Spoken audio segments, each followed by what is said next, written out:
Welcome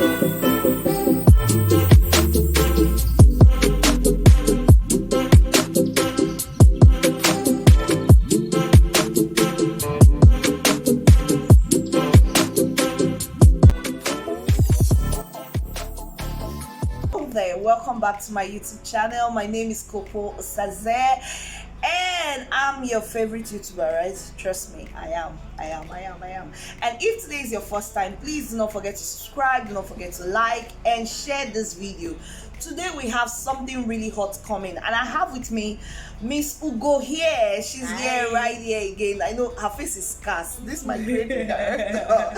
Yes, her face is scarce. Yeah, but she's here today. She's really here to put me on a hot seat. She's here to put me on a hot seat. But trust me, I am going to go through today. I'm going to succeed. I'm going to win at the end of the day. So stay glued to this as you listen, and I believe that someone out there will be blessed with this discussion. Definitely. So Ms. Ugo, you're welcome. Thank you for having me again, Mama. To cut off the business, because today's topic is something that I have actually thought about. I've had people come up to me and advise me about it, because everybody always wants to have something to say about something. So I like to coin the topic with how much is too much to share. Very simple. As simple as it says, how much is too much to share. So let me give you a background so you kind of know the direction in which I'm going. So I think either when I was in school or maybe last year, sometime someone told me, someone that knows me and knows my family and everything, generally just walked up to me, was just giving a general advice. It was his own advice is that as a young girl, when you're trying to get into a relation, when you are in a relationship that wants to lead to marriage, that it's not proper, or you shouldn't let the other person know so much about the things going on in your family. Now we understand that different families have their own issues. Not all marriages are rosy. So his own ideology was that you shouldn't let the other spouse know what is going on, because he feels like it might deter them, or it might chase them away, or it might actually prevent them from going ahead with the relationship. Now on one hand I agree, but on the other hand, on the other hand, there should be an opportunity for for you to show yourself or express yourself, or let the person know who you are. So now the question is, how much is too much? Where do you draw the line? Now there are two angles. Now this is for those that are cutting. Now for those that are married, I know people especially women, that will tell you that, I was able to do this because I didn't tell my husband. If I had told my husband, it will not have happened. So now we see a lot of marriages that a lot of women hold back. They say what you don't know will not hurt you. Ignorance is bliss. So my question is, where do you draw the line? How much is too much to share? What should you not share? Should you share everything? That's my question. My God. All right, let me start like this by saying that ignorance is bliss, but what of the day that ignorance stopped being ignorance? How do you handle such things? Now, for someone saying that when you're about dating someone, you shouldn't just throw all the cards on the table, I would say, well, that's not bad, that's true. But because I don't even subscribe to the fact that someone just comes asking for your hand in marriage, or someone is just coming to be a friend and then take it on a gradual process, and you're already opening your file. Your case file is already opening page by page. I don't subscribe to that. There are certain things that are sacred to you that you should be kept short at some point. But in a situation where the person is already beginning to get serious in the relationship, saying, this is not just normal friendship again, we're not just doing dating anymore, we want to move it to the next level. At that point, I believe that there are certain things that must be let out of the bag. Take for example, you have a situation for example, maybe you are asthmatic, or probably you are an ulcer patient, and this is something you've been managing in life over a period of time, and then a guy is coming into your life, or a lady is coming into your life. I don't believe that the minute they are coming, you're just saying, I'm asthmatic, or I'm an ulcer patient, or if you don't want me, you can leave me. No, because you don't even know why the person is coming in the first place. So keep it to yourself, hold it down, keep it going, manage it well. When the person is now beginning to show serious signs of seriousness, get the word I use, serious signs of seriousness, because there are a lot of people that are coming around you claiming they are coming for marriage, but they are not serious. They're just coming to waste your time. They're just coming to occupy space. They don't know how to stay alone. So at every point in time, they are looking for someone who is always there. So if you come across such people, please be able to detect the difference between the people, the ones wasting your time and the ones that are straight to the point. So when you now see the one that is serious, that is saying, I am ready to walk down the aisle with you, you cannot begin to say, okay, these are my before we say yes and no to each other, these are the situations I'm facing. Probably, okay, if it's something, a situation that has to do with your family, you cannot say, okay, these are some of the family situations I'm going through. Are you sure you are ready to carry this package? Because this is what comes with this package. At this point, it's either a yes serious or no. If you say you cannot carry this package, brother, please waka go away. Because Mama, I actually see, like, I want us to quickly wrap up this courtship, because the most important is the marriage, or that's the fourth one. But I just want to say that I actually do understand people's reluctance to share, because, like, personally, I'm not much of a sharer. Like, I like to keep things to myself, and I know that most times in heated arguments, people use what you have said against you.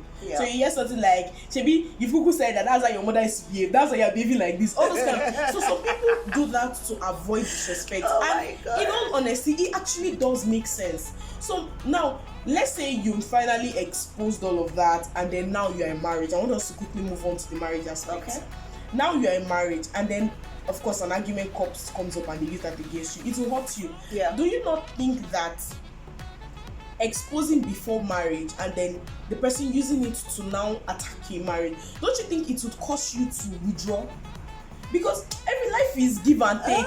Every action requires equal and opposite reaction. The thing is this: let's assume that you have an issue in your home with your parents, or your siblings are having a specific issue, and then here you are about to marry a young man or a young lady, and you don't tell them about it, and here you get into marriage, and probably that same problem begins to surface, and that's when the person is finding out that this thing has been a recurrent issue in your marriage. That alone is betrayal. That alone is betrayal. I've seen crazy issues where people say immediately after marriage they're saying they want to divorce because the person they didn't tell them this, they didn't tell them that. So the marriage was under a particular situation, and here they are faced with something different, and so they can't deal. Do you understand? So they want to opt out. So that's why it's you have to be open in marriage. You have to be really open in marriage. The truth is, wait, before you come back, I know it's really itchy, but then the truth is you need to. That's why I was saying, when it comes to the issue of marriage, it's not a joke thing. It's not a thing of my friends are getting married, I want to get married. It's not a thing of I'm of age, I want to get married. You need to actually be prepared for it. Psychologically, emotionally, you need to be prepared, and you need to be sure of the person you are going down that road with. Because if you go down the road with just anybody, you will jump out. Trust me, you would rather allow a trailer to crush you than to continue journeying on that road. So you need to be sure of the person you are going down that road Mama, with. Sorry to cut you short. Like, we know how we've seen situations how people are one thing during courtship and then they're another thing during marriage. I want us to even really address this further, but I know a lot of women or a lot of people that I know that will tell you that if they mistakenly tell their husband they want to get this property, it will not work. There are people that had to get properties without their husband's knowledge. They had to, even if he was going to get an online certificate, it was like the only reason why they can succeed, or they have succeeded as much as they have, is because they didn't let their spouse know. So now, in those kind of situations, because it's easy to say I know this person, but the truth, we don't know what the future would hold. Like, so how do you know that you should draw back? Because we can't just say the people are not opening their mouth to talk. That's the truth. That brings me down to something I always talk about: the God factor. The God factor is very important when it comes to marriage, because it's not enough to say, oh, I'm a believer, I'm getting married to a fellow believer. It's enough to say I'm a believer, I'm getting married because I am super convinced that this is the person for my life, because I have prayed. Because it's not enough to say the person goes to church. that's not what will save your marriage, because there are a lot of broken marriages in church.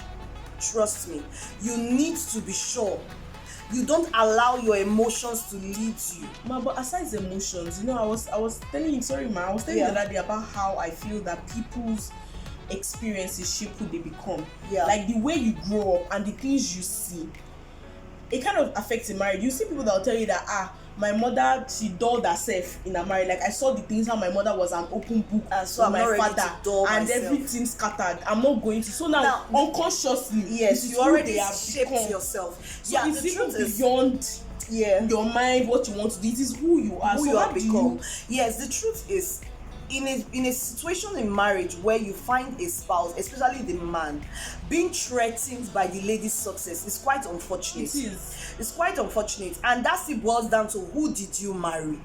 Who are you getting married to? It matters. Don't just say, oh, he bought ShopRite bread for me, or sugar, or cupcake for me. Don't buy ShopRite bread anymore. They used to buy, designer bags. Okay, Versace, Gucci, and all the Gucci. And now that you have Gucci'd yourself, how are you expressing yourself in the marriage? That's the truth. It boils down to who did you get married to. And I hear stories of, oh, I got married to him, but this is my soulmate. So your soulmate is different from the person you got married to. Is that not crazy? I used to see it in Korean movies. I thought it was just a movie thing. But now it now happens. It's now for real. Yeah. Who did you get married to? Did you get married to his money? Did you get married to his fine face? What did you get married to? Did you get married because you really love this person and he loved you back, and both of you want to share your life together? It boils down a lot, because if you're getting married to a man just because you want to settle down, man, you are in for a big thing. Because I've had men, I've seen men say, my wife cannot be more successful than me. And that is this statement you make is the major reason why a lot of women keep things from their yes, because if they you find yourself in such a situation and you are a go-getter as a lady, you want to achieve, you don't want to remain at the bottom. Of course. Do you understand? So you want to struggle to push yourself out, and the man is trying to hold you back. So I see the reason why some women will want to do something. Yes, and I really don't blame them. Secretly. Honestly. If you find yourself in such a situation, yes, I could say I understand your plight, but it's quite unfortunate, because the question is, who did you marry? But now, ma, yes, we know that. Okay, let's say you've made that mistake already. Yes, and you your daughter is that, now I married wrong, and then you don't want to leave the marriage. You still want to make it work. Yes. And that constitution, you already know that your husband is this kind of person that does not want you to supposedly succeed. So men just like some women to be under them. Yes, of course. And then you find yourself in that situation where you have to withhold information on the things you are doing, even the kind of your friends, your family. So how do you move forward? Like, how do you get to a point where this does not backfire? Because the truth is that the society has their own values, their own morals. Just that if any issue happens in the future, people will say, Yusuf, why didn't you tell him? Now nobody's in the marriage with you, knowing what you are facing. Exactly. So how do you draw the line? Are you saying that get the properties or get things just then later come and tell him? Exactly. Or are you saying that just get it and keep it under lock and key? No. Because everything that is done in secret will definitely be exposed someday. Will definitely be exposed, and don't wait for it to be exposed for it to backfire. So he doesn't want you to get properties for no good reason. It's not like he's getting the property for you and putting it in your name. If he's buying it and putting it in your name, babe, keep your money. It's good. But if he's not getting it for you, he's not putting it in your name, he's getting for himself, everything is under him, he's not letting you express yourself. Sweetheart, if you have the money, get it. When you have gotten it, don't come with the papers. Wisdom, don't come with the papers, please. But come to him and tell him, honey, when he's in a very good mood, tell him, what do you think? You can come in parables. You know how to speak to him that makes him all laughing. Talk to him and tell him something just happened. Something just happened right now. Something just happened right now. And I want to share good news. And get to hear his expression. See how he reacts to the thing, and tell him, well, this is what I did. He's going to shout. He's going to say, but I told you not to do this. Of course he's going to do it, but you've done it. What if he now says, I've seen a situation where they'll say, if you want peace to reign in this house, you will bring those papers and you will change them to my name. what do you do in that kind of situation? Because most people want to actually tell their story, so they're thinking about the aftermath. When that happens, sweetheart, like I always say, don't marry a man that does not have a spiritual covering. No, don't. That does not have that one person that does not have one person that he listens to. Don't marry such a man. No. In such a situation, please run back to that person he listens to. Let that person be the one to press this button. And let's hope that the person is as reasonable as you. You should not be somebody that is just like you, wahala times 2. No, but I believe if it's a spiritual, that's why I said head, if it's a spiritual head, someone yes, that will understand. But if it's just one of the people in his family, that's why I said, even though we say someone in that's why I said a spiritual head. Very true, it's very key. Very, someone that you can run to and complain to and will see reasons with the situation and can talk him and put some sense into his head, because there's actually nothing in a woman having properties in her name while married to her husband. It's even a good thing. It's a good thing that she can achieve that.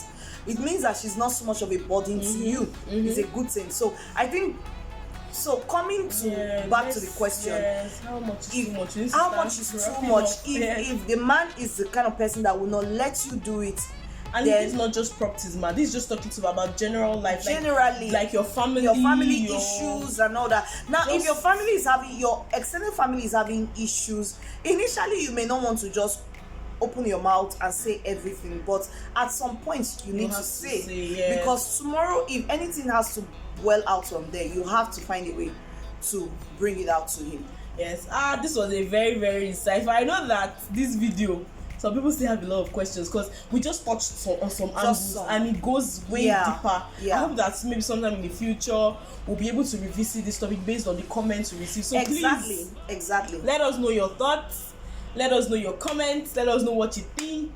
And I think I think you really did. Yeah, there's actually there's even actually even though a part of me. Let's quickly say we're out of time, but we can quickly touch I wanted to quickly talk about when you begin to do things, because I know there are issues. There are some people that have grown up from kind of situations in their homes that have not shaped their lives, and they are now living in that form. You need to break out.